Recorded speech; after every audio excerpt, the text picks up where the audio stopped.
नमस्कार प्यारे बच्चों, कैसे हैं आप लोग। उम्मीद है आप लोग बढ़िया होंगे। तो आज इस केमिस्ट्री के बेहतरीन कड़ी में आज प्यारे बच्चों हम लोग चौथे लेक्चर पे पहुंच चुके हैं।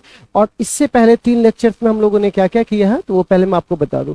तो प्यारे बच्चों, हम लोगों ने जो बहुत ही बेसिक सी बात की थी, सबसे पहले केमिस्ट्री क्या है उसके बारे में हमने जानकारी ली पहले लेक्चर में। दूसरे लेक्चर में हमने जाना मैटर क्या है, और तीसरे लेक्चर में हमने जाना सिग्निफिकेंट फिगर। और आज चौथे लेक्चर में हम लोग जानने वाले हैं फिजिकल क्वांटिटीज के बारे में। तो चलिए, अगर आपका सपना बोर्ड एग्जामिनेशन की तैयारी के लिए है तो आप आराम से इस कड़ी को देख सकते हैं। आपको बहुत ज़्यादा हेल्पफुल करेगा। और हमारे इस चैनल पर अगर आप नए हैं तो आपको चूंकि ये नया चैनल है तो आपको भी ढेर सारा सपोर्ट की आवश्यकता है। आपको सारे क्वांटिटी जितने भी क्वालिटी लेक्चर्स हैं सब आपको यहाँ पे मिल जाएंगे। और इसके अलावा अगर आप चाहते हो कि सारी तैयारी हम बहुत ही सिस्टमेटिक करें, डीपीपी के साथ, टेस्ट सीरीज के साथ, कोर्स के साथ, तो आप हमारे ऐप पे जुड़ सकते हैं। वहाँ पे आपको सभी कुछ बहुत ही ज़्यादा रीजनेबल प्राइस पे आपको मिल जाएगा। तो चलिए प्यारे बच्चों, इससे पहले कि और बात करें, थोड़ा सा स्टार्ट करते हैं आज का लेक्चर। तो आज हम लोग क्या पढ़ने वाले हैं, तो आज हमारा सबसे पहला हमारे पास है कि फिजिकल क्वांटिटी आखिर क्या है। आज हम लोग क्या पढ़ने वाले हैं, फिजिकल क्वांटिटी। सबसे पहला सवाल है, क्या होता है फिजिकल क्वांटिटी, क्यों पढ़ते हैं। तो चलिए समझाता हूँ। इस फिजिक्स में हम जब किसी क्वांटिटी की खोज करते हैं, चाहे वो फिजिक्स में भी सेम आता है, केमिस्ट्री में भी सेम आता है। अगर हम किसी क्वांटिटी की खोज करते हैं तो उसको मापते भी है। जैसे हमने मास की खोज की, किसके पास मास है तो कितना मास है, ये एक लंबाई है तो कितना लंबाई है, ये समय है तो कितना समय है, तो उसको मापना पड़ता है ना। तो जिस क्वांटिटी को भी आप माप सकते हो उस क्वांटिटी को हम लोग कहते हैं फिजिकल क्वांटिटी। जिस क्वांटिटी को भी आप ध्यान से सुनिएगा माप सकते हो उस क्वांटिटी को हम क्या बोलते हैं, फिजिकल क्वांटिटी। तो कहिएगा सर जी हाँ, क्या आप अपनी सोच को माप सकते हैं, नहीं। क्या आप चालाकी को माप सकते हो, नहीं। क्या आप दुख को माप सकते हो, नहीं। क्या आप सुख को माप सकते हो, नहीं। तो जिसको नहीं मापा जा सकता वो फिजिकल क्वांटिटी नहीं है। लेकिन जिसको मापा जा सकता है, जैसे कि लंबाई को माप सकते हो आप, चौड़ाई को माप सकते हो, समय को माप सकते हो। तो यही बात यहाँ पे कहता है, ए quantity which can be measured, वह क्वांटिटी जिससे मापा जा सकता है उसे क्या कहते हैं, फिजिकल क्वांटिटी। आप लोग लास्ट में नोट भी कर लीजिएगा, ठीक है। एग्जाम्पल में देख लीजिए। तो एग्जाम्पल में मास, लेंथ, टाइम, टेम्परेचर, स्पीड, ये वो क्वांटिटी है। बहुत सारा है, तो अब कितना का नाम लिखिएगा, ETC मान के चलिए, ठीक। अब आपसे एक सवाल पूछता हूं, क्वांटिटी, क्वांटिटी मतलब मात्रा। तो अगर मान के चलिए आप कहीं जाते हो और आपको मापना हो तो बोलिएगा भैया आप द्रव्यमान को माप रहे हो, मास को माप रहे हो, किसी दुकान पे जाओ, बोलिएगा भैया हमको चीनी दीजिए, कितना दे, 5 दीजिए। अबे 5 क्या, नहीं पता, 5 बोला है, बक बक जाओ पूछ क्या और क्या। फिर बोला दुकानदार हमको डांट दिया है, तो बोला कि हाँ, दूसरी दुकान पे गया, बोला हो हमको चीनी दीजिए, क्या केजी, कितना केजी, हमको नहीं पता, सीधे केजी बोला है। बोले पागल हो क्या, जाओ ठीक से पूछ क्या। तो आपको किसी क्वांटिटी की मात्रा अच्छे से तब तक नहीं पता चल सकती है जब तक आप उसका नंबर ना बताओ कि हमको 5 चाहिए, और प्लस केजी भी बताना पड़ेगा। तो जब आप दोनों को मिलाइएगा तब जाकर आप सही से क्वांटिटी के बारे में जान पाइएगा, मतलब कितना मात्रा में आपसे कोई चीज चाहिए। बेसिक सा एग्जांपल है। तो कोई भी अगर आपसे पूछता है कि भैया आप कभी क्वांटिटी को पता करते हो तो क्या क्या होना जरूरी है, तो बोलिए एक तो नंबर होना जरूरी है और एक यूनिट होना जरूरी है। तो अगर आप नंबर, तो अगर आपको फिजिकल क्वांटिटी में मैग्नीट्यूड चाहिए तो यहाँ पर ये नंबर चाहिए, है ना, और नंबर के साथ क्या चाहिए, यूनिट। तो नंबर गुने यूनिट, इसी को मल्टीप्लाई कीजिएगा तो कहलाता है मैग्नीट्यूड। क्या कहलाता है बुआ, मैग्नीट्यूड। चलिए, अब कितने प्रकार के फिजिकल क्वांटिटी है, तो 2 प्रकार के होते हैं। एक को बोलते हैं फंडामेंटल और एक को बोलते हैं ड्राइव। यहाँ थोड़ा सा पढ़ना है क्योंकि फिजिक्स में तो इसके लिए कुछ चैप्टरें हैं तो उतना नहीं पढ़ना, यहाँ थोड़ा सा पढ़ना है। फंडामेंटल, जो अपने मान के लिए दूसरे पर डिपेंड ना करे, नॉट डिपेंड, ये किसी और पर डिपेंड नहीं करता है, तो वो कहलाता है फंडामेंटल। और जो अपने मान के लिए दूसरे पर डिपेंड करता है, कैन बी डिपेंड, जो दूसरे पर डिपेंड करता है उसे क्या बोलेंगे, डिराइव, ठीक है।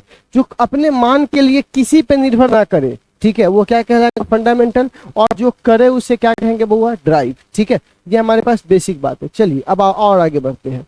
अब सवाल है, तुम किसी चीज को मापते हो, कहते हैं ना the quantity which can be measure. तो जब किसी चीज को मापोगे तो उसको कुछ ना कुछ चीज से दर्शाना होगा, दिखाना होगा, शो करना होगा, ठीक है।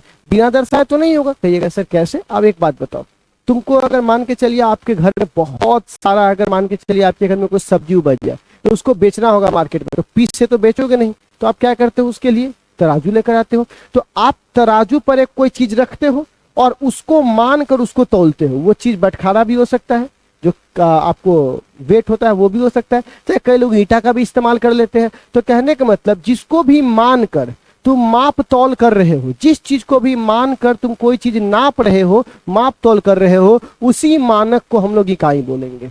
ठीक, जैसे कोई आदमी अगर बटखारा से मापे तो उसके लिए बटखारा मानक हुआ, अगर कोई आदमी ईटा से मापे तो ईटा मानक हुआ। अब एक सपोज कीजिए, आटा किससे मिलता है, तो दुकान पे जाइएगा तो आपको आटा किससे मिलेगा, तौल के मिलेगा।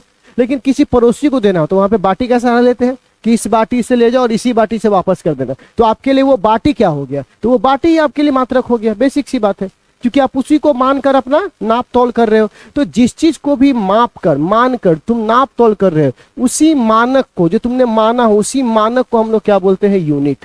ठीक है, तो कोई आपसे सवाल पूछता है भैया यूनिट क्या है, यहां पे बोल सकते हैं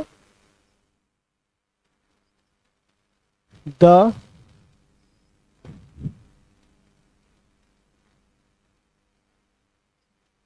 आप ऐसा बोल सकते हैं, तो आप लिख सकते हैं एवरी फिजिकल, सभी physical, every physical quantity have some standard. सभी फिजिकल क्वांटिटी के पास क्या होते हैं, कुछ स्टैंडर्ड होते हैं। ठीक है, किस चीज के लिए स्टैंडर्ड होते हैं, तो फॉर मेजरमेंट, मापने के लिए, फॉर मेजरमेंट।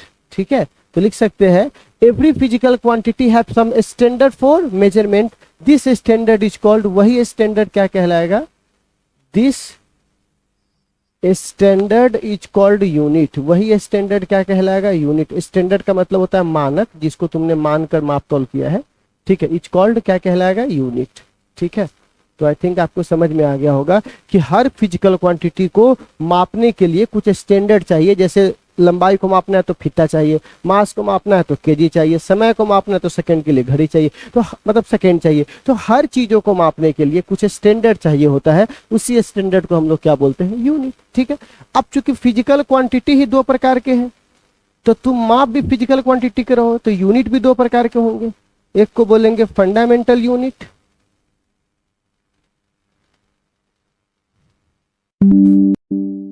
क्या बोलेंगे, डेराइव यूनिट, डेराइव्ड यूनिट। तो जो यूनिट फंडामेंटल फिजिकल क्वांटिटी को मापता है वो फंडामेंटल कहलाएगा, जो ड्राइव को मापता है वो ड्राइव कहलाएगा। यूनिट तो सीधे कहता है कि हम फिजिकल को मापते हैं, और फिजिकल कहता है मैं खुद दो प्रकार का हूं, तो यूनिट कहता है ठीक है हम भी तुम्हारे लिए दो प्रकार के हो जाएंगे, क्योंकि हम तो तुम्ही को माप रहे हैं, और तुम ही जब दो प्रकार के हो तो हम भी दो प्रकार के हो जाएंगे। जो फंडामेंटल को मापेगा फंडामेंटल यूनिट, जो ड्राइव को मापेगा ड्राइव यूनिट, और जो पूरे फिजिकल को मापेगा वो यूनिट। बेसिक सी बात है। ठीक है, चलिए अब सवाल है, तुम लंबाई को जब तुम मापते हो तो क्या लंबाई के एक ही मात्रक होते हैं, नहीं, लंबाई के बहुत होते हैं, मीटर होता है, सेंटीमीटर होता है, फुट होता है। क्या आप जब द्रव्यमान को मापते हो तो सिर्फ केजी में ही मापते हो, नहीं भाई, केजी होता है, ग्राम होता है ना। तो ऐसे क्या हुआ कि सभी एक ही चीज को मापने के लिए अलग अलग इकाई हर जगह इस्तेमाल हो रहे थे, तो पूरी दुनिया ने बोला कि क्यों ना सारे इकाई के बारे में पढ़े। तो जब सारे इकाई को एक कीजिएगा तो उससे एक शब्द तैयार होगा, सिस्टम ऑफ यूनिट। मतलब क्या हुआ, सिस्टम किसे कहते हैं, आप लोग बहुत सुनिएगा, सिस्टम है ना। सिस्टम का मतलब क्या होता है, सिस्टम का मतलब होता है प्यारे बच्चों, जब दो या दो से अधिक चीजें मिलकर एक होती है उसको सिस्टम कहते हैं। तो यहाँ पे कौन एक हो रही है, यूनिट से एक हो रही है। यदि दो या दो से अधिक यूनिट मिलकर एक हो रही है उसे सिस्टम बोलेंगे। तो कहा जाता है जितने भी यूनिट्स है उसके कंप्लीट सेट को, पूरा सेट बना लो, उसी को हम लोग क्या बोलते हैं, सिस्टम ऑफ यूनिट। लिखा हुआ है ना, यहाँ पर क्या लिखा हुआ है प्यारे बच्चों, एक कंप्लीट सेट ऑफ यूनिट, है ना। कंप्लीट सेट चाहिए यूनिट का, वो फंडामेंटल भी हो सकता है, ड्राइव भी हो सकता है, सभी प्रकार के यूनिट्स को, उसी को हम लोग क्या बोलेंगे, बुआ, सिस्टम ऑफ यूनिट। ठीक है, तो कौन कौन होते हैं, तो प्यारे बच्चों एक को तो हम लोग बोलते हैं एफपीएस सिस्टम, पहला को, दूसरा को सीजीएस, और तीसरा को एमकेएस। चौथा भी होता है लेकिन उसकी चर्चा मैं थोड़े समय के बाद करता हूँ। 4 प्रकार के सिस्टम होते हैं, पहला का नाम है एफपीएस, सीजीएस, एमकेएस। एफपीएस देखो, पुराने जमाने में जैसे रोटी, कपड़ा और मकान 3 मेन चीज होता था, उसी प्रकार पुराने के जमाने में 3 चीज मेन होता था, लंबाई, द्रव्यमान, समय। पहले विद्युत धारा को नहीं मापा जाता था क्योंकि विद्युत धारा था ही नहीं। पहले टेम्परेचर को लोग मापने को उतना वैल्यू नहीं देते क्योंकि टेम्परेचर का उतना उस समय नॉर्मली लोगों के पास उतना नॉलेज नहीं था, उस पर कोई मतलब भी नहीं बनता था उसके लिए, इसीलिए वो नहीं मापते थे। ठीक है, तो प्यारे बच्चों उसी ये सब बाद में ऐड हुआ, पहले सिर्फ 3 चीजें थी, कौन कौन थी, लेंथ मास टाइम, बस इसी को उसको यूनिट चाहिए था। तो उसने क्या किया, बोला कि अगर तुम एफपीएस यूनिट का मतलब होता है कि लंबाई मापना होगा, तो इस यूनिट में तुमको लंबाई के लिए क्या इस्तेमाल करना पड़ेगा, एफ से फुट, मास के लिए पी से पाउंड, और टाइम के लिए एस से सेकेंड। तो इसी को शॉर्टकट करके नाम क्या रख दिया गया, एफपीएस। तो एफपीएस कुछ नहीं है, लेंथ मास टाइम आपका मेन हुआ, जिसको मापने के लिए हम लोग फुट पाउंड सेकेंड जिस यूनिट में इस्तेमाल करते हैं उसी सिस्टम को बोलते हैं एफपीएस सिस्टम। अच्छा, सीजीएस सिस्टम में तो लंबाई को मापने के लिए सेंटीमीटर, मास को मापने के लिए ग्राम, और टाइम को मापने के लिए सेकेंड। अगर तुम इस तीनों का इस्तेमाल करोगे तो वो सीजीएस कहलाएगा। फुल फॉर्म देख लीजिए, सेंटीमीटर, ग्राम, सेकेंड।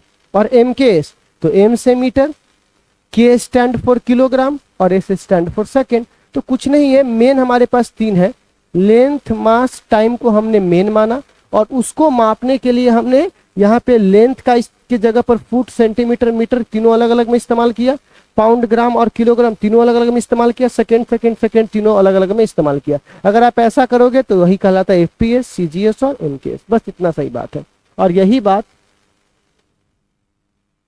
यहाँ पे लिख दिया गया है कि वैसा सिस्टम जिसको गॉसियन सिस्टम कहते हैं, और इसमें लेंथ मास और टाइम को हमने चुना है फंडामेंटल, जिसके यूनिट होते हैं सेंटीमीटर, ग्राम और सेकेंड। यही बात तो मैं हिंदी में बोल रहा हूँ, ठीक है। ये बात यहाँ पर भी है, वैसा सिस्टम जिसको जो सिस्टम बोलते हैं मैट्रिक सिस्टम भी कहते हैं इसको, लेंथ मास और टाइम को मेन माने हैं, और इसके करस्पॉन्डिंग यूनिट्स हो गए केजी, मीटर और सेकेंड। ये भी बात तो मैं वही कह रहा हूँ। एफपीएस में भी सेम बात है, इसको इंजीनियरिंग सिस्टम कहते हैं, ठीक है ना। आप देखोगे तो इंजीनियरिंग वगैरह में अधिकतर इसी का इस्तेमाल होता है। जैसे नहीं कहते हैं आपको कितना स्क्वायर फीट जमीन हम माप दे, ये छत कितना स्क्वायर फीट है, ये कितना स्क्वायर फीट है, तो वहां पर फुट का इस्तेमाल जो होता है वो एफपीएस सिस्टम में ही होता है। इसीलिए प्यारे बच्चों ध्यान रखिएगा कि एफपीएस को इंजीनियरिंग सिस्टम भी कहते हैं, फिजिक्स में इसको डिटेल पढ़िएगा, यहाँ इसकी जरूरत नहीं है। जो आपका है वो है मेन, जो चौथा है, जिसका नाम है एसआई सिस्टम। अब पूरी दुनिया में इतने जब यूनिट्स आ गए तो लोग कंफ्यूज हो गए कि भैया हम किस यूनिट का इस्तेमाल करें और किस यूनिट का इस्तेमाल ना करें। तो पूरी दुनिया ने बोला कि देख भाई एक काम करते हैं, हम सब लोग मिलकर एक बैठक रखते हैं और उस बैठक में एक कॉमन यूनिट चुन लेते हैं। अगर वो यूनिट सभी लोग मान लिया तो उसको बोलेंगे एसआई सिस्टम, क्योंकि पूरी दुनिया ने उसको चुना है। तो सब लोगों ने बैठा और इसका नाम था इंटरनेशनल। आपको बोले है ना, सारे नेशंस मिलकर जब एक हुए, दो से अधिक चीजें जब एक होती है उसको सिस्टम कहते हैं। तो जब दो या दो से अधिक चीजें मिलकर, देश मिलकर एक हुआ तो उसको बोलते हैं इंटरनेशनल सिस्टम। इंटरनेशनल सिस्टम में जो यूनिट चुन लिया गया लोगों के द्वारा, कॉमनली जिस यूनिट को चुन लिया गया, उसको हम पूरी दुनिया में अप्लाई करते हैं। क्योंकि पूरी दुनिया तो कंफ्यूज हो जाएगी ना कि कोई कुछ में माप रहा है, कोई कुछ में माप रहा है। हम लोग जाके बोलेंगे एक अढ़ैया चावल लाइए, अमेरिका में अढ़ैया, ये क्या होता है, वो नहीं समझ पाएगा। तो वैसे तो व्यापार होने में दिक्कत हो जाएगी। तो इसीलिए प्यारे बच्चों यहाँ पर बोला गया कि एसआई सिस्टम में हम लोग वैसा सिस्टम चुनिए जिसको पूरी दुनिया में अप्लाई किया जा सकता है। तो एसआई सिस्टम में सबसे पहले आपको एक बात बता दूं कि मैंने बोला था कि फंडामेंटल फिजिकल क्वांटिटी भी दो प्रकार के होते हैं, यूनिट भी दो प्रकार के होते हैं। एक को बोलते हैं फंडामेंटल, एक को बोलते हैं ड्राई। तो पहले फंडामेंटल को समझ लेते हैं। फंडामेंटल क्या होता है, देखिए, जिससे मिलके बाकी चीजों का निर्माण होता है। जैसे फिजिक्स में, आप फिजिक्स केमिस्ट्री में भी आप क्योंकि फिजिक्स में केमिस्ट्री का एक क्वांटिटी इस्तेमाल होता है, ठीक है ना। तो आप क्या देखिएगा, फिजिक्स में लगभग 100-150 आपको मिनिमम ऐसे मिल जाएंगे जो बराबर आपको मिल जाएंगे। 100-150 फिजिकल क्वांटिटी है। तो क्या सबको आप अलग अलग पढ़ोगे, ये संभव है? नहीं। उसको कुछ ही क्वांटिटी की मदद से दर्शाया जाता है, कुछ रूल के आधार पर। जैसे एक बात बताता हूँ, हमारे यहाँ डिक्शनरी देखिए, कितने सारे इंग्लिश के वर्ड है, लेकिन आपको पता है ना, इतना मोटा मोटा डिक्शनरी है, लेकिन फिर भी उसको 26 अल्फाबेट के लेटर को सजा सजा के ही बनाया जाता है। तो पहले हम वो पूरा डिक्शनरी पढ़े कि पहले अल्फाबेट को पढ़े? तो पहले अल्फाबेट को पढ़े कि उसी से बाकी का निर्माण होगा। वही वाली बात इसके साथ भी है। ये है फंडामेंटल क्वांटिटी और यही अल्फाबेट की तरह, और इसी से बाकी सबका निर्माण होगा, ठीक है। तो चलिए समझते हैं जरा सा। तो बोला गया कि एक किसको माना गया, वो लेंथ को माना गया। 7 मेन राशि, 7 फंडामेंटल माना गया।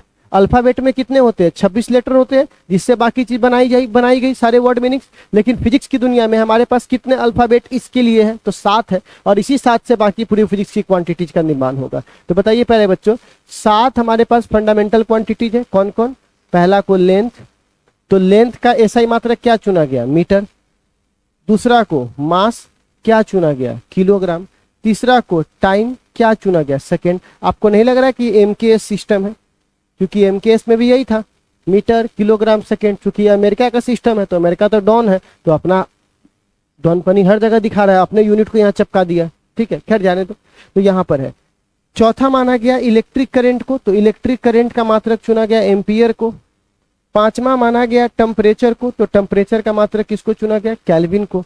छठा माना गया अमाउंट ऑफ सबस्टांस को, पदार्थ की मात्रा को, तो किसको चुना गया, मोल को। और सातवां माना गया लुमिनस इंटेंसिटी, यानी ज्योति तीव्रता, जो चमक आता है ना, आंख पर बॉल बहुत चमक रही होती है, ये सब जो चमकीलापन है, जो भी लाइट से संबंधित चीजें जो चमक रही है, उसे किससे मापते हैं, कैंडेला से। तो ये हमारे पास 7 क्वांटिटीज हुए, जिसकी मदद से फिजिक्स में बाकी क्वांटिटीज का क्या होगा, निर्माण होगा। चलिए, तो प्यारे बच्चों, पर एक बात समझ लीजिए कि जैसे आपको पता है ना कि कंसोनेंट के अलावा वोवेल्स होते हैं, वोवेल्स के अलावा सेमी वोवेल्स होते हैं, कुछ ऐसे वोवेल्स जिसका इस्तेमाल आपको देखिएगा दुनिया में हर शब्द में वोवेल आएगा, कोई भी शब्द ले लो, लेकिन क्राई CRY, ट्राई TRY, इसमें वोवेल नहीं है, इसमें सेमी वोवेल काम करता है। क्यों, जहां पे वोवेल फेल होता है वहां पर सेमी वोवेल आता है, 1-2% में आता है, हर जगह नहीं आता। उसी प्रकार ये SI मात्रक सबको एक्सप्लेन नहीं कर सकता है, कुछ जगहों पर फेल हो जाता है। कहिएगा सर कैसे फेल हो जाता है, तो जब ये एंगल को मापने जाता है, किसको मापने जाता है, एंगल को, तो एंगल का फॉर्मूला होता है थीटा बराबर L/R, आपने पढ़ा होगा। ये L मतलब चाप यानी अर्क, और ये R मतलब रेडियस यानी त्रिज्या। थीटा लंबाई भी डिस्टेंस है और रेडियस भी डिस्टेंस है, डिस्टेंस से डिस्टेंस कर जाएगा, कोई यूनिट नहीं होगा।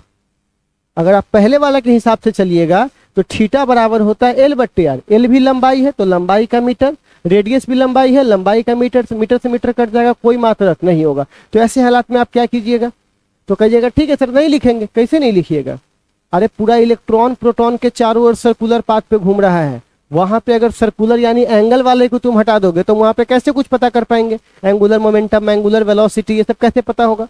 तो इसी के लिए प्यारे बच्चों, हमारी जो दुनिया है वो भी गोल गोल घूम रही है, तो गोल गोल चीज, घूमने वाली चीजें एंगल ही तय करती है। तो अगर एंगल को ही आप हटा दोगे तो समझिए कितना बड़ा पार्ट आप हटा दिए। इसी के लिए इसको बोला गया कि एंगल के लिए हम अलग से बनाते हैं, उसमें छूछा नहीं करते हैं। तो जो अलग से बनाएगा उसको सप्लीमेंट्री यूनिट्स कहते हैं। सप्लीमेंट्री मतलब जब खाना पीना खा लो और उसके बाद जब आप कोई दवा खा रहे हो, रिवाइटल, या आप ऐसा कुछ खा रहे हो जिससे आपको पावर मिले, हॉर्लिक्स, तो वो सब चीजें क्या हुआ, सप्लीमेंट हुआ, ऊपर से ले रहे हो मेन खाना पीना के अलावा, ठीक है, उसको बोलते हैं सप्लीमेंट्री। तो अब यहां समझिएगा 2 प्रकार के हैं, एक को बोलेंगे प्लेन एंगल, एक को बोलेंगे सॉलिड एंगल। प्लेन देखिएगा 2D पिक्चर है, दिखाई दे रहा है ये 2D पिक्चर, लेकिन इसमें देखिए 3D पिक्चर है। चलिए मैं आपको एक डेमो से दिखाता हूं।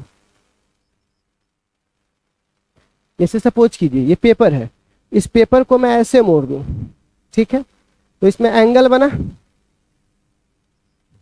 तो ये कौन सा एंगल बना, 2D एंगल बना। कौन सा एंगल बना, 2D, ठीक है, जो ये वाला है आपका, ठीक, जिसको बोलते हैं रेडियन। तो आप जरा बताइए, अगर आपको 2D मिलेगा ऐसा 2D प्लेन एंगल, जिसको बोलते हैं प्लेन एंगल, तो प्लेन वाले में क्या आएगा, रेडियन। और अगर मान के चलिए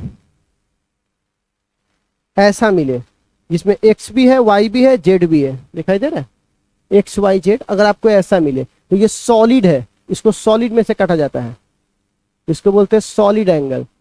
और ये 3D पिक्चर है, तो इसके लिए आता है स्टेरेडियन, ठीक है। तो कोई पूछेगा भैया सप्लीमेंट्री यूनिट किसका लिखा जाता है, तो आप बोलिएगा किसका, सिर्फ एंगल का। अब एंगल 2 प्रकार के हैं, एक प्लेन के लिए तो रेडियन, और सॉलिड के लिए तो स्टेरेडियन। तो आई थिंक आप समझ गए होंगे कि प्लेन और सॉलिड एंगल, ये सब बाकी चीजें क्या हो, ठीक है। अब सवाल है कि क्या हम इसका इस्तेमाल करके कुछ ड्राइव क्वांटिटी को भी लिख सकते हैं क्या। अभी तो सारा आपने फंडामेंटल की बात किया, बिल्कुल लिख सकते, तो चलिए कुछ ड्राइव क्वांटिटी को भी लिख के दिखा देते हैं 10 के आसपास में, ठीक है।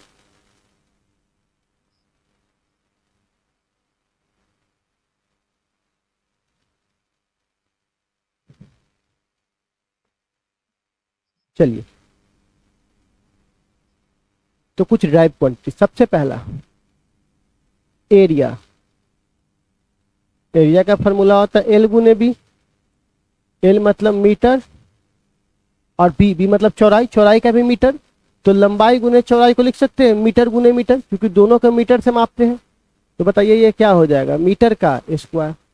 किसका स्क्वायर हो जाएगा, मीटर का स्क्वायर। फिर आता है प्यारे बच्चों दूसरा में वॉल्यूम। वॉल्यूम का फॉर्मूला बोलो, तो वॉल्यूम का फॉर्मूला होता है एल गुने बी गुने एच। तो बताइए तो मीटर गुने मीटर, मीटर लंबाई चौड़ाई ऊंचाई तीनों को हम लोग फीता से मापते हैं। फीता मतलब ऐसा ही मात्रक सबका मीटर हो जाएगा। तो ये यहाँ पर क्या हो जाएगा, मीटर का क्यूब। ठीक है। तीसरा हमारे पास आता है वॉल्यूम के बाद स्पीड। तो जो स्पीड का होता है ना प्यारे बच्चों, वही वेलोसिटी का भी होता है। ठीक है। तो मैं दोनों को एक साथ ही लिख देता हूं, ठीक है, लूज वर्ड में। तो स्पीड को हम लोग बोलते हैं distance upon time. Straight line में डिस्टेंस डिस्प्लेसमेंट सब बराबर होता है। और दूरी का पता है आपको कि दूरी का मीटर होता है, टाइम का सेकेंड होता है। ठीक है, मीटर पर सेकेंड। अच्छा, पांचवा में हमारे पास आता है एक्सलरेशन। एक्सलरेशन, तो आप बताइए एक्सलरेशन का फॉर्मूला होता है वेलोसिटी बटा टाइम, हालांकि चेंज इन वेलोसिटी, बट मैं अभी बेसिक सा बात लिखवा रहा हूँ। तो वेलोसिटी का क्या होता है प्यारे बच्चों, मीटर पर सेकेंड, और टाइम का भी क्या है, सेकेंड। तो ये क्या हो जाएगा, मीटर पर सेकेंड स्क्वायर। आई थिंक अब तक तो आप लोगों ने फिजिक्स में ये सब पढ़ ही लिया होगा, पैरेलली फिजिक्स का भी लेक्चर चल रहा है, तो आप वहां तो खैर डिटेले जान सकते हो। ठीक, अब चलिए छठा में आप बताइए मोमेंटम। मोमेंटम, तो मोमेंटम को हम लोग यहाँ पर क्या फॉर्मूला बोलेंगे, मास गुने वेलोसिटी। मास का होता है केजी, वेलोसिटी का होता है मीटर पर सेकेंड। अभी यहाँ पर हम लोगों ने लिखा है वेलोसिटी का मीटर पर सेकेंड, तो आराम से मात्रक लिखा रहा है। सातवां में आप देखिएगा मोमेंटम के बाद आता है इम्पल्स। इम्पल्स का फॉर्मूला होता है प्यारे बच्चों फोर्स गुने टाइम। फोर्स का होता है, तो सॉरी अभी तो फोर्स पढ़े ही नहीं, तो पहले फोर्स वाला पढ़ लेते हैं। इम्पल्स को थोड़ा देर के बाद लिख देंगे। चलिए पहले जानते हैं हम लोग फोर्स के बारे में, ये काफी ज्यादा इंपॉर्टेंट है, तो ध्यान रखिएगा। फोर्स का ऐसा ही मात्र फॉर्मूला होता है मास गुने एक्सलरेशन। मास का होता है केजी, एक्सलरेशन का अभी यहां निकाले हैं, देख लीजिए क्या निकाले हैं, मीटर पर सेकेंड स्क्वायर। इसी को बोलते हैं न्यूटन। तो आज के बाद कोई बोलता है कि वो फोर्स का ऐसा ही मात्रक क्या है, तो न्यूटन। और एक बात और याद रखिएगा, अगर आपसे सीजीएस पूछेगा तो बोलिएगा डाइन। फोर्स का सीजीएस मात्रक क्या होता है, डाइन, और ऐसा ही मात्रक क्या होता है, न्यूटन। ठीक है। अब चलिए अगला आता है प्यारे बच्चों आठवां, जिसको बोलते हैं इम्पल्स। इम्पल्स का होता है फोर्स गुने टाइम। तो फोर्स का न्यूटन, टाइम का सेकेंड, तो न्यूटन गुने सेकेंड। देख रहे हैं। नौवां वर्क। तो वर्क का होता है, जो वर्क का होता है वही एनर्जी का होता है, तो कुछ अलग नहीं है प्यारे बच्चों, दोनों का सेम है। ठीक है। तो कोई आपसे पूछेगा वर्क का क्या होता है, तो फोर्स गुने डिस्टेंस या डिस्प्लेसमेंट बोलिए। तो फोर्स का होता है न्यूटन, डिस्प्लेसमेंट का होता है मीटर, एक शब्द में इसको जूल कह दीजिए। तो कोई पूछेगा कि वर्क का ऐसा ही मात्रक क्या होता है, तो आप आराम से बोलिएगा जूल। बहुत ज्यादा केमिस्ट्री में इस्तेमाल है, सारा तो एनर्जी का ही खेल है। कितना ऑर्बिट में एनर्जी है, कितना उस ऑर्बिट में कितनी एनर्जी है, कितना एनर्जी आयोनाइजेशन एनर्जी क्या है, तो ये सारा खेल एनर्जी का है, बॉन्डिंग में। तो वहां पर आपको ये याद रखना चाहिए कि वर्क का ऐसे मात्रक क्या है बच्चे लोग, जूल। ठीक है। 11वां पावर। पावर का होता है फोर्स बट्टा एरिया, सॉरी ये तो प्रेशर का लिखा गया। पावर का होता है प्यारे बच्चों एनर्जी बट्टा टाइम। तो आप बताइए तो प्यारे बच्चों एनर्जी का क्या होता है, जूल, टाइम का क्या होता है, सेकेंड। इसको एक वर्ड में कहते हैं वाट। ठीक है, एक वर्ड में क्या कहते हैं प्यारे बच्चों, वाट। ठीक है। चलिए 12वां में और आखिरी, जिसका नाम है प्रेशर। तो जैसा कि हमने यूनिट्स को देख लिया, यूनिट्स के बाद प्यारे बच्चों बात है कि डायमेंशन ये क्या चीज है।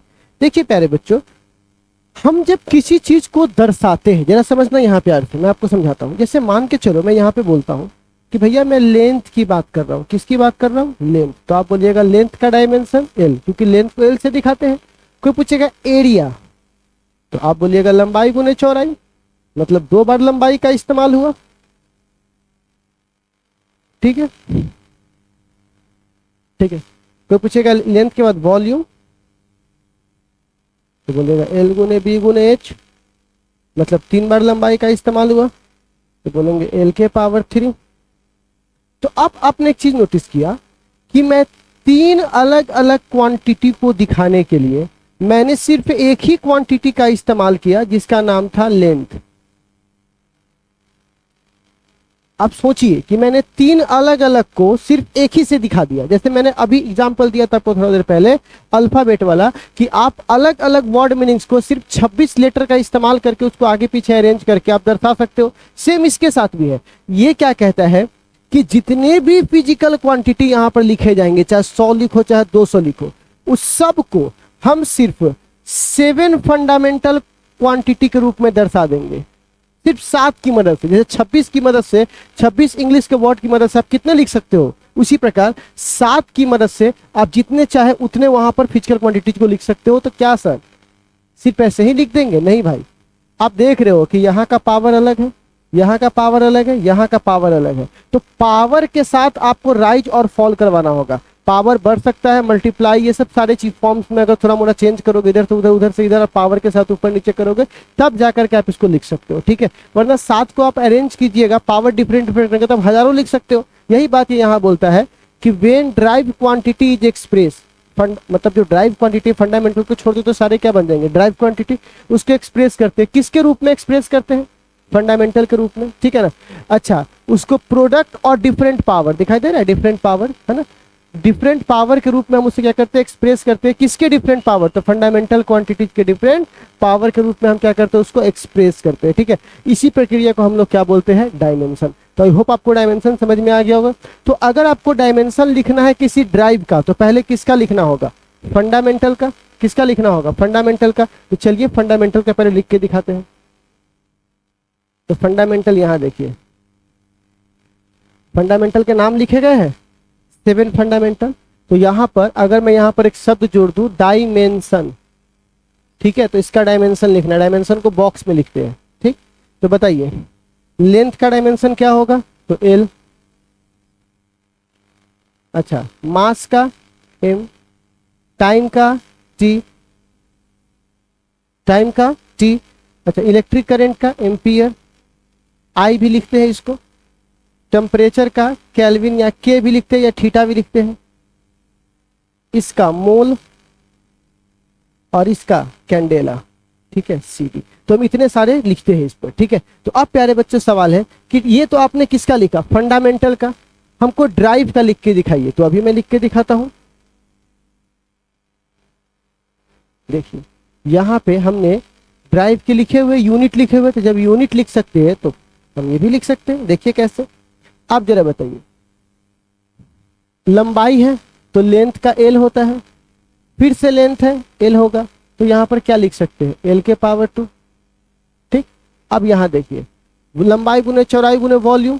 ठीक है, तो आप बताइए लंबाई गुने चौड़ाई गुने वॉल्यूम है, तो क्या यहां लिख सकता हूं L, 3 बार L लिखना होगा क्योंकि तीनों लंबाई ही है। ठीक, तो यहाँ पर क्या लिखेंगे, L के पावर 3। ठीक, अच्छा अब बताइए डिस्टेंस बटे टाइम। तो डिस्टेंस का L होता है, टाइम का T होता है ना। ऊपर जाएगा तो क्या हो जाएगा, L T के पावर -1। अच्छा अब देखिए एक्सेलरेशन का, तो वेलोसिटी बटे टाइम। तो वेलोसिटी का तो यहाँ लिखे हैं,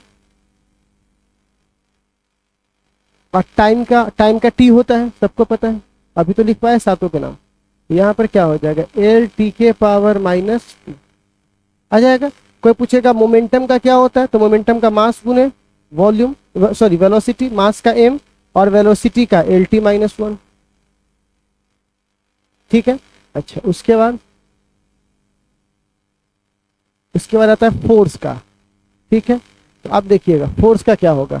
तो फोर्स में आपने देखा मास का M और बगल में एक्सेलरेशन है, तो एक्सेलरेशन का तो अभी यहाँ लिखा हुआ है L T के पावर -2। तो आपने फोर्स का भी लिख लिया। इम्पल्स का लिखना है, तो इम्पल्स का होता है फोर्स गुने टाइम। तो फोर्स का होता है M L T के पावर -2 प्यारे बच्चों, और टाइम का क्या होता है T। तो 2 T में से 1 T घटेगा तो कितना हो जाएगा, M L T के पावर -1। अब बताइए फोर्स गुने डिस्प्लेसमेंट, तो वर्क का क्या होता है, फोर्स M L T के पावर -2, और लेंथ यानी डिस्टेंस का होता है L। तो बताइए क्या हो जाएगा, M 1 L 1 L, क्या हो जाएगा 2 L। ठीक है, अब आता है वर्क का है, वर्क के बाद पावर का। तो पावर का बोलिए एनर्जी बटे टाइम। तो एनर्जी का तो अभी लिखाया है, यहां से देख के यहां लिखना है। टाइम का T, एक टाइम ऊपर जाएगा तो क्या बन जाएगा, तो ये बन जाएगा M एल के पावर 2 टी के पावर -3 हो गया। अच्छा प्रेशर, प्रेशर का होता है फोर्स बटे एरिया। फोर्स का क्या होता है, अभी मैंने लिखाया है एम एल टी के पावर -2 फोर्स का लिखा हुआ है। और एरिया का होता है एल स्क्वायर। एगो से वो खत्म, तो एक एल ऊपर आएगा तो एल के पावर क्या हो जाएगा -1।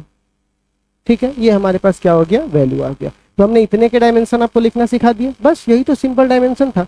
कोई पूछेगा एंगल का डायमेंशन, तो एंगल का डायमेंशन नहीं होता, क्योंकि एंगल में ऊपर लेंथ है नीचे लेंथ है, तो लेंथ से लेंथ कट जाएगा तो एंगल का कोई डायमेंशन नहीं होता, लेकिन इसके यूनिट होते हैं। ठीक है, तो खैर यूनिट डायमेंशन की ज्यादा बात क्या करें, वो तो आपको फिजिक्स में पढ़ लीजिएगा तो आपको बेसिक पूरा आइडिया हो जाएगा। ठीक है, खैर यहाँ पर एक खाना पूर्ति करना था इसलिए मैंने बता दिया। ठीक, तो डायमेंशन मैंने सिखा दिया। डायमेंशन के बाद एक टर्म है कि एसआई प्रीफिक्स क्या होता है। देखो नाम ही है प्रीफिक्स।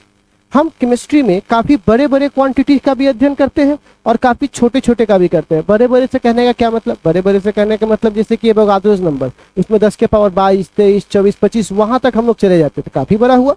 इलेक्ट्रॉन का मास 10 के पावर -31, सोचिए कितना छोटा। तो बड़े से लेके छोटे तक उतना वैल्यू लिखना संभव नहीं है, तो हम जीरो को क्या करते हैं पावर के रूप में लिख कर, और उतना बड़ा पावर बोलने से अच्छा है वो वर्ड से लिख देते हैं। 1 लाख, तो 1 लाख में क्या गो जीरो, 5 गो जीरो। हम लोग बोलते हैं ना 1 लाख, तो ज्यादा आसान होता है बजाते ऐसे बोलने के कि 1 × 10 के पावर 5, तो ये थोड़ा अजीब लगता है। 1 लाख, तो लाख में समझ जाएगा इतना रुपया। इसी प्रकार हम लोग को भी क्या करना है, हम लोग को भी क्या करना है, यहाँ पर भी प्री का मतलब होता है पहले, फिक्स मतलब जो वैल्यू पहले फिक्स हो। जैसे मान के चलिए लिखा हुआ है 1, 3, 4, 5, 6 मीटर, तो क्या लिख सकते हैं 10 के पावर 6 मीटर। इस 10 के पावर 6 को हम लोग क्या बोलते हैं प्यारे बच्चों, मेगा। तो लिख सकते हैं 1 मेगा मीटर। तो मेगा देखो यूनिट से पहले आया, तो जो पहले आया उसको प्री बोलते हैं, और ये फिक्स वैल्यू होता है इसीलिए इसको बोलते हैं प्री फिक्स। तो आपके तरह से इसके नाम याद रखने पर कि योटा, योटा मतलब 10 के पावर 24, जेटा 10 के पावर 21, एक्सा 10 के पावर 18, पेटा 10 के पावर 15, टेरा 10 के पावर 12, गीगा 10 के पावर 9। इसको याद रखना पड़ेगा आपको, आप इसको याद कर लीजिएगा ज्यादा और लिख लीजिएगा ज्यादा अच्छा होगा। आप सुनते होंगे ये शब्द टेरा, सुनते होंगे। एक टीबी का हमारे पास स्टोरेज है हमारे हार्ड डिस्क में, तो टीबी का मतलब होता है टेराबाइट। क्या होता है बुआ, टेराबाइट। अच्छा अब आता है गीगा, सुनते होंगे 1 जीबी के मेमोरी कार्ड है मेरे पास, तो इसको बोलते हैं गीगाबाइट। 1 जीबी तो 10 के पावर 6 गीगाबाइट, 10 के पावर 9 गीगाबाइट। ठीक है, एमबी मेरे पास नहीं बोलते 5 एमबी के फोटो है, 400 एमबी का फोटो है, तो एमबी मतलब क्या होता है मेगाबाइट। तो यहाँ पर मेगा मतलब 10 के पावर -6। 4 केबी के फाइल है, देखिएगा लिखल रहता है केबी आपका मोबाइल सब पर। तो के का मतलब किलो 10 के पावर 3, हेक्टो 10 के पावर 2, डेका 10 के पावर 1। तो आप देख सकते हो काफी ज्यादा इस सबका इस्तेमाल होता है, ये चारों तो खासकर ज्यादा इस्तेमाल होता है। तो आप समझ जाइए कि ये चारों मेन है, और आप इस्तेमाल भी करते हो दैनिक जीवन में, तब भी पूछ रहे हो यार कि कहाँ इस्तेमाल होता है। ठीक है, फिर देसी 10 के पावर यहाँ पर क्या हो जाएगा -1, सेंटी 10 के पावर -2, मिली 10 के पावर -3, माइक्रो आप सुनते होंगे 5 माइक्रो, 1 माइक्रो कुलम। तो माइक्रो का मतलब होता है 10 के पावर -6। माइक्रो एसडी कार्ड, पहले जितना बड़ा एसडी कार्ड रहता था उससे 6 गुना छोटा कर दिया गया है ना, तो वहां पर क्या मतलब 10 के पावर 6 गुना क्या कर देगा, छोटा कर देगा, ऐसा उनका मानना है। तो वहां पर इतना एसडी कार्ड मतलब उससे उतने कम गुना जगह में उतना ही वो क्या कर सकता है, स्टोर कर सकता है। तो यहाँ पर 10 माइक्रो इसीलिए लिखा जाता है माइक्रो एसडी कार्ड, क्योंकि उसको जितना स्टोर करने के लिए आपको इतना जगह लगता है, उसका 10 के पावर 6 गुना कम जगह में आप वो चीजें स्टोर कर सकते हो। ठीक है, फिर आता है नैनो टेक्नोलॉजी, और छोटा, पीको और छोटा 10 के पावर 12, फेमटो 10 के पावर -15। फेमटो देखो इसमें मीटर लग जाएगा तो ये हो जाएगा फर्मी, लेकिन अभी मैं फेमटो की बात कर रहा हूँ, 10 के पावर -15। ऑटो -18, जेटो -21, येक्टो 10 के पावर -24। तो आपको ये थोड़ा काम का है, सेंटीमीलो माइक्रो नैनो। ठीक है, तो ये काम का है और ये काम का है, ये तो 4 और वो 4 एकदम याद रखिएगा, ये आपको रैंडमली यूज आ जाएगा। बाकी तो जैसे जैसे यूज आएगा वैसे वैसे आपको तो याद हो ही जाएगा। तो ठीक है, एक बार इसको भी नोट कर लीजिएगा। चलिए आप देखिए और कौन कौन सा मेन मात्रक है। तो लेंथ में देखिएगा तो एक फर्मी को बोलते हैं 10 के पावर -15 मीटर, ये न्यूक्लियस को मापने के काम आता है ना, नाभिक कितना छोटा होता है। फर्मी साहब का बहुत बड़ा योगदान था एटम बम को खोजने में, तो फर्मी साहब के नाम पर इस सम्मान में रख दिया गया कि इसका साइज इतना मान लो, यानी न्यूक्लियस का साइज है ये। एक्सरे 10 के पावर -10 मीटर, एंगस्ट्रम 10 के पावर -10 मीटर है ना। एटम के साइज के आप इसको एंगस्ट्रम में देखिएगा, एटम का साइज इस्तेमाल होता है। तो एटम के अगर साइज को मापना हो तो एंगस्ट्रम कई जगह आपको लिखा होगा, तो समझ जाना उसके अंदर कितना छुपा हुआ है, 10 के पावर -10 मीटर। 1 माइक्रोन में 10⁻⁻⁶ मीटर। आप लोग बायोलॉजी में पढ़ते होंगे माइक्रो, है ना, माइक्रो ऑर्गेनिज्म पार्टिकल्स। तो जो माइक्रो का मतलब क्या होता है 10⁻⁻⁶ गुना, है ना, तो वहां पर वो होगा। और उसके बाद एंगस्ट्रम यूनिट, तो ये काफी बड़ा यूनिट होता है, 10⁸ किलोमीटर होता है। 1 लाइट ईयर, एक प्रकाश 1 साल में जितना दूरी तय करती है उसी को 1 लाइट ईयर बोलते हैं। तो ये इतना होता है। ये छोटा मोटा बात हुआ। 6 सेकंड में 6 सेकंड में प्रकाश पूरा दुनिया तय कर लेती है, और सूरज से यहाँ तक आने में 8.40 सेकंड लगता है, 8 मिनट 40 सेकंड। तो सोचिए 1 साल में कितना दूर चला जाता होगा। तो छोटी मोटी दूरी नहीं है भाई। और उसमें भी एक पार से किसका 3.26 गुना होता है लाइट ईयर का। तो समझ जाइए, इससे आपको कभी काम आएगा, एटॉमिक स्ट्रक्चर वगैरह पढ़ाऊंगा या और भी आगे पढ़ाऊंगा, तो वहां पर ये सब कभी काम आएगा। तो अननोन नहीं रहना चाहिए, इसलिए मैं बता रहा हूँ, इसको रटने की जरूरत नहीं है, ठीक है। अब सवाल आता है अगला, इसका नाम है डायमेंशन का उपयोग करना है, ठीक है। डायमेंशन तो हो गया हुआ। अब कन्वर्ट करना है एक यूनिट को दूसरे यूनिट में। अगर आप फिजिक्स में जाइएगा तो मैं उसका पूरा डायमेंशन एनालिसिस से उसको मैं मतलब कि प्रूफ करता हूँ, बट यहाँ पे उतना नहीं करना है। मुझे एक बेसिक सी काम करनी है, वो आपको दिखा देता हूँ। बेसिक सा काम क्या करना है, जैसे लिखा होगा केजी, 1 केजी मीटर गुने सेकेंड स्क्वायर, इसको कन्वर्ट करना है। तो कैसे करोगे, तो पहले आप एक बात समझाइए, 1 केजी में कितना होता है, 1000 ग्राम होता है। अगर इसको सीजीएस में कन्वर्ट करना है तो 1 मीटर में 100 सेंटीमीटर, और सेकेंड तो खैर सेकेंडे होता है। तो आप बताइए ये कितना हो जाएगा, 3, 4, 5 ग्राम सेंटीमीटर सेकेंड के पावर -2 लिख दो, ज़्यादा अच्छा होगा, माइनस, ठीक है। तो आप बताइए यहाँ पर 10 के पावर 5 आ गया, और इसको 1 न्यूटन कहते हैं। तो 1 न्यूटन में कितना डाइन आ गया, इसको डाइन कहते हैं, अभी तो बताए थे। तो 1 न्यूटन में कितना डाइन, 1 लाख डाइन, ठीक है। तो इसी तरह आप आराम से यूनिट को कन्वर्ट कर सकते हो बेसिक फॉर्म में। अगर आपको डिटेल जानना है तो फिजिक्स का लेक्चर आ रहा है, वहां पर जाकर देखिए, आपको पूरा धागा खोल देते हैं कि कैसे वहां पर कन्वर्ट होता है, डायमेंशन प्रोसेस से क्या इस्तेमाल होता है, मैग्नीट्यूड कैसे बराबर होता है, कांस्टेंट होता है, सब वहाँ। बट यहाँ पे उतना बात नहीं करना, यहाँ बेसिक से करके निकल जाना। तो चलिए आप ऐसे कन्वर्ट कर लीजिएगा, ठीक है। अगर कन्वर्ट कर लीजिएगा तो आप हमको बताइए, तो एक हमको आंसर कमेंट सेक्शन में दे के जाइएगा। केजी मीटर स्क्वायर सेकेंड के पावर -2 में कितना ग्राम सेंटीमीटर स्क्वायर सेकेंड के पावर -2 होगा, मतलब 1 जूल में कितना अर्ग होगा, जरा बता के जाइएगा, ठीक है। तो मान जाएंगे, ठीक है। अब हमारे पास सवाल है, हाँ, अब डायमेंशन की मदद से हमको किसी भी फिजिकल क्वांटिटी रिलेशन का चेक करना है कि वो सही है कि गलत है। तो सबसे पहले मैं एक सवाल आपसे पूछता हूँ प्यारे बच्चों, हमको ये बताइए, x बराबर a है, ठीक। तो अब बताइए x अगर लंबाई है, लेंथ है, तो a क्या होगा, तो a भी लेंथ है ना होगा भाई। लंबाई लंबाई के ना बराबर हो सकता है, लंबाई समय के बराबर हो सकता है। क्या हम ऐसा बोल सकते हैं 5 मीटर बराबर 5 सेकेंड, नहीं बोल सकते, वो अलग दुनिया, वो अलग दुनिया है। तो जब भी बोला जाएगा अगर 5 मीटर बराबर 5 मीटर ही होगा, 5 मीटर बराबर 5 केजी नहीं हो सकता, क्योंकि केजी अलग क्वांटिटी को दिखाता है, ये अलग क्वांटिटी को दिखाता है। तो जब भी कोई किसी के बराबर है तो पक्की बात है क्वांटिटी क्या होनी चाहिए, सेम होनी चाहिए। और जब क्वांटिटी सेम होगा तो उसका डायमेंशन भी सेम होगा। यही बात डायमेंशन आपको समझाना चाहता है कि मान के चलिए x बराबर y प्लस z है, तो अगर x का डायमेंशन मान के चलिए यदि l है, तो y का भी डायमेंशन l होना चाहिए और z का भी डायमेंशन l होना चाहिए। क्यों होना चाहिए, क्योंकि लंबाई में लंबाई जुड़ता है और लंबाई ही आता है, लंबाई में समय नहीं जुड़ सकता है। इसीलिए अगर ये लेंथ है, ये लेंथ है, तो ये भी लेंथ है। तो पक्की बात है अगर सब तरफ का डायमेंशन क्या आएगा, सेम आएगा, इक्वल आएगा, तो हम बोलेंगे कि वो इक्वेशन क्या है, सही है, ठीक है। तो अगर कोई आपसे पूछेगा कि डायमेंशन का करेक्टनेस चेक करना है, तो सीधा बोलिएगा सब तरफ का डायमेंशन, हर टर्म्स का डायमेंशन सेम आना चाहिए, तभी हम बोलेंगे कि वो इक्वेशन क्या है, सही है डायमेंशनरी रूप से। अब कोई आपसे पूछेगा ऐसा क्यों, तो कहिएगा आम में आमे जुड़ सकता है, आम में दूसरा चीज नहीं जुड़ सकता, सेम क्वांटिटी में सेम क्वांटिटी ही जुड़ते हैं, ठीक है प्यारे बच्चों। तो चलिए, आई होप आप इसको समझ गए होंगे। तो डायमेंशन वाली कहानी खत्म हुई। डायमेंशन के बाद आता है प्यारे बच्चों टेम्परेचर। तो आप टेम्परेचर के बारे में जानते होंगे कि ताप वाप मापना हो, हमारा बॉडी कितना गर्म है, सबको बुखार लगता है, और टेम्परेचर मापने के लिए क्या लगाते हो, थर्मामीटर लगाते हो, ठीक है। तो वहां पर आप देखते होइएगा हम टेम्परेचर को 3 स्केल से मापते हैं, ठीक है ना। एक को सेल्सियस बोलते हैं, एक को फ़ारेनहाइट बोलते हैं, एक को केल्विन बोलते हैं, ठीक है।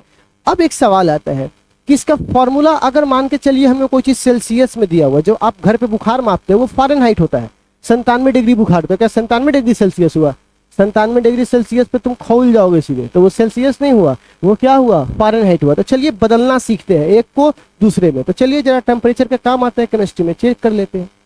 तो ये डिग्री चेंज, सुनिएगा, स्केल पर यदि चेंज करना हो, स्केल पर अगर डिग्री चेंज करना हो, टेम्परेचर चेंज करना हो, तो उसका एक फॉर्मूला होता है। क्या फॉर्मूला होता है? जो टेम्परेचर दिया हुआ है, given temperature minus lower point बट्टा अपर पॉइंट माइनस लोअर पॉइंट, ये फॉर्मूला याद रखना है। मतलब नहीं समझे? जो टेम्परेचर तुमको आ रहा है, जैसे भी तुमने लगाया, तुमको आ गया 60 डिग्री, तो यहाँ पे 60 डिग्री लिख दो, और लोअर सबसे कम वो कितना है, और उसके बाद सबसे ज्यादा माइनस सबसे कम। चलिए मैं समझाता हूँ, थोड़ा आपको प्रैक्टिकली समझ में आ जाएगा। जैसे सपोज कीजिए कि यहाँ पर एक स्केल है, ठीक है, एक स्केल है, दूसरा स्केल है, तीसरा स्केल है, ठीक है। आप चाहो तो अपना ही बना सकते हो, फिजिक्स में पढ़ाऊंगा डिटेल आपको थर्मोडायनेमिक्स में, ठीक है, लेकिन अभी आप समझ लीजिए कि यहाँ पर ये है। अब एक चीज होता है, एक को बोलते हैं लोअर पॉइंट, इसको बोलते हैं लोअर पॉइंट, ठीक है। सबसे नीचे वाले को बोलते हैं लोअर पॉइंट, सबसे ऊपर वाले को बोलते हैं अपर पॉइंट, ठीक है। अच्छा, लोअर पॉइंट को हम लोग आइस पॉइंट कहते हैं। नहीं समझे? आइस पॉइंट मतलब वह पॉइंट जिसपे बर्फ, पानी को बर्फ में बदला जा सकता है, उसको आइस। और वो पॉइंट जिससे पानी को खौलाया जा सकता है, इसको स्टीम पॉइंट कहते हैं, स्टीम पॉइंट, ठीक है। तो ये दोनों नाम से इसको पुकारा जाता है। तो एक बात बताओ, इसका नाम था, इस स्केल का नाम था सेल्सियस, सेल्सियस। इस स्केल का नाम था फ़ारेनहाइट, ठीक है, और इसका नाम था केल्विन, ठीक है। अब पूछा गया इससे कि भैया सेल्सियस से तुम कितना मानोगे, तो बोलते हैं हम अपने मन से लवलप करके मान लेते हैं 0 डिग्री। तुम अपने मन से तुम भी कुछ मान लो, कोई दिक्कत नहीं है, ठीक है। 0 डिग्री, 0 ही क्यों माना, उसकी अपनी मर्जी, ठीक। और बोला अपर पॉइंट को, तो बोला 100 डिग्री। चलो ठीक है। फ़ारेनहाइट से पूछा तुम कितना मानोगे, तो बोला हम 32 मानेंगे, ठीक है। और ये, तो बोलेगा ये 212, ठीक है, अप वाले को 212, ठीक है। बोला तुम कितना मानोगे, 273, और ये बोला 373, ठीक है। तो बोला कि ठीक है। अब एक बात बताइए, इसका हो गया 0, 100, इन्होंने अपने मन से माना, ये नंबर आपको याद रखना होगा। अगर तुम बनाओगे तो तुम अपने मन से मान लो, 100, 500 तुम्हारे ऊपर है, कोई दिक्कत नहीं इसमें। तो आप कहिएगा, जैसे ही तुमने पानी में थर्मामीटर डाला तो ये कुछ ना कुछ टेम्परेचर शो करेगा। तो मान लीजिए इसने शो किया θc, इसने शो किया θf, इसने शो किया θk, ठीक। तो फॉर्मूला क्या है, तो इसने बोला कि सबसे पहले गिवन टेम्परेचर, तो given temperature θc minus lower temperature 0 degree बट्टा upper temperature 100 degree minus lower temperature 0 degree, ठीक। बोला कि भाई तुम कोनो स्केल पर मापो, उसमें वैल्यू बदलने वाला नहीं है। आप मान के चलो, तुम अगर सेल्सियस स्केल से मापोगे तो तुम्हारा आया 36 डिग्री सेल्सियस, तुमको बुखार है। फ़ारेनहाइट में 98 आ गया, तो नंबर ना बदला, क्या बुखार बदल गया? नहीं भैया, टेम्परेचर तो वही रहेगा। तो वही बात बोला कि यहाँ पर तुम इस स्केल पे निकालो चाहे इस स्केल पर, वैल्यू बराबर मिलेगा, ठीक। तो इसका देखिए, तो इसका क्या हो जाएगा, given temperature θf, lower temperature 32, अपर कितना हो जाएगा 212, और माइनस कितना 32, ठीक। फिर बोला इसका बोलिए, तो बोलिएगा इसका है θk माइनस 273 और 373 माइनस 273, ठीक। तो इसको अगर यहां लिखिएगा तो क्या होगा, θc, क्योंकि 0 तक खत्म हो जाएगा, बट्टा कितना 100 डिग्री सेल्सियस बराबर, वहां पर क्या हो जाएगा θc माइनस 32 और बट्टा कितना 180, घटाएंगे तो बराबर ये कितना हो जाएगा 273 और बट्टा 100, ठीक है। यही आपका नियम है। इसी नियम पे आप चेंज कर सकते हो। कहिएगा कैसे, तो मैं बता रहा हूं, लेकिन आप इस सारे नियम को समझने के लिए एक बेसिक सा ये नियम याद कर लीजिए, उससे भी ज्यादा आप ये नियम याद कर लीजिए, ठीक है। चलिए अब आगे बढ़ता हूं और इस पे कुछ क्वेश्चन शो करता हूं, ठीक है। तो इसी दौरान हमारे पास जो क्वेश्चन है, कह रहा है कन्वर्ट कीजिए टेम्परेचर को डिग्री से, कहां, फ़ारेनहाइट में, ठीक है। किससे किस में करना है, डिग्री से फ़ारेनहाइट। तो सबसे पहले फॉर्मूला लिख लीजिए। हमारे पास मेन फॉर्मूला क्या था, तो हमने बोला था डिग्री सेल्सियस बट्टे 100 डिग्री सेल्सियस बराबर था डिग्री फ़ारेनहाइट माइनस 32 अब बट्टा 100। यहाँ पे केल्विन नहीं कह रहा तो केल्विन में बदलने की जरूरत नहीं है, केल्विन में कहता तो यहाँ पर भी लिख देते हैं 273 थीटा केल्विन माइनस 273 बट्टा 100, 180 था ये बट्टा 100। तो चलिए अब कह रहा है कि तुमको थीटा बराबर दे दिया गया है, यहाँ पर थीटा सी बराबर कितना दिया हुआ 25 डिग्री सेल्सियस, और तुमको क्या निकालना है, थीटा एफ का मान निकालना है, अभी निकाल देंगे। तो चलिए इस फॉर्मूला में थीटा सी की जगह क्या रखेंगे 25 डिग्री सेल्सियस, बट्टा नीचे कौन इंतजार कर रहा है 100 डिग्री सेल्सियस, बराबर यहाँ पर क्या है थीटा एफ माइनस 32 और बट्टा कितना है 180। ठीक है, अब देखो यहाँ से ये कट जाएगा कितना 1/4, अब यहाँ से कितना बच जाएगा 1/4 बराबर कितना हो जाएगा 180। अब काट दो तो कितना बार में कट जाएगा, 2 बार में कट जाएगा 90 और ये कट जाएगा 45। तो अब बताइए तो यहाँ पे थीटा एफ माइनस 32 बराबर यहाँ पर कितना बच गया 45, कट जाएगा ना 4 से 45 बार में। तो आप बताइए थीटा एफ बराबर कितना हो जाएगा 45 प्लस 32, 5 2 7, 4 4 3 77 डिग्री फ़ारेनहाइट। ठीक है, आ गया हमारा आंसर। बताइए तो हमने क्या किया 25 डिग्री को कन्वर्ट कर दिया 77 डिग्री फ़ारेनहाइट में। ठीक है, इसी प्रकार अगर आपसे कोई पूछेगा 37 डिग्री को कन्वर्ट कीजिए तो आप कर सकते हैं, तो ये मैं आप पे छोड़ रहा हूँ, आप कमेंट सेक्शन में बताइएगा कि अगर 37 डिग्री हमारे पास ह्यूमन टेम्परेचर है, थीटा सी बराबर अगर 37 डिग्री दिया गया है तो थीटा एफ का मान कितना होगा आपको बताना है कमेंट सेक्शन में। बता सकते हैं आप लोग, उम्मीद है इतना तो आप लोग कर ही सकते हैं। ठीक है, चलिए नेक्स्ट एक आखिरी है जिसमें कहता है वह कौन सा टेम्परेचर है जिसपे सेल्सियस और फ़ारेनहाइट आपस में बराबर हो जाए। तो आप देख लीजिए, मतलब आपसे थीटा सी और थीटा एफ दोनों का मान थीटा लाने के लिए बोल रहा है कॉमन वैल्यू। फॉर्मूला क्या था, फॉर्मूला सिंपल सा था थीटा बट्टा 100, यही ना था, देख लीजिए ऊपर जाकर। तो आप बताइए थीटा सी की जगह थीटा 0 से 0 कट गया ये,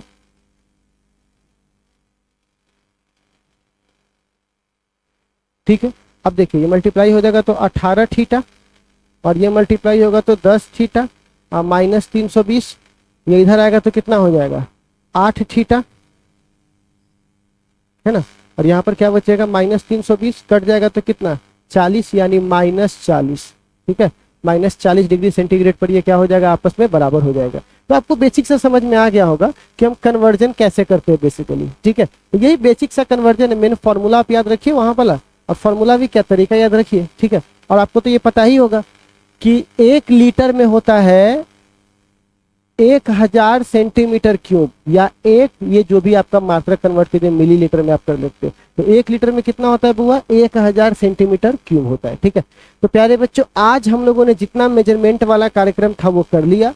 कल से हम लोग पढ़ने वाले हैं केमिकल लॉ। कौन सा लॉ पढ़ने वाले हैं प्यारे बच्चों, केमिकल लॉ। एक मिनट रुक जाइए, और कल की क्लास बहुत ही ज़्यादा इंपॉर्टेंट होगी क्योंकि कल की क्लास में हम लोग इतने बेहतरीन लॉज को पढ़ेंगे कि प्रकृति किस नियम पे एक एलिमेंट को दूसरे एलिमेंट के साथ मिला करके एक नया कंपाउंड तैयार करती है। तो चलिए प्यारे बच्चों आज की क्लास में बस इतना ही, अगली क्लास होगी, अगली क्लास तक के लिए बाय बाय, टेक केयर सभी को।